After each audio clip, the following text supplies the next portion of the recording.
লাগছে না।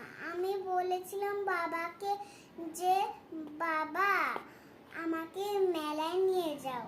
বাবা বলেছিল হ্যাঁ নিয়ে যাব, কিন্তু না সবার দেরি হচ্ছে সাজতে।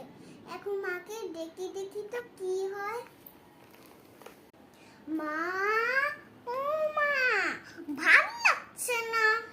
আরে কি হয়েছে বল? আমাকে মেলায় নিয়ে যাবে, এত দেরি হচ্ছে কেন? আরে আমি তো রেডি হয়ে গেছি, আমি শুধু চুড়িটা পরে নি। আচ্ছা, তুমি তাড়াতাড়ি পড়ো। আচ্ছা যা। হ্যাঁ। বাবা, ও বাবা, ভালো লাগছে না, তাড়াতাড়ি আসো। এই তো রেডি হয়ে গেছি, চল। ইয়ে,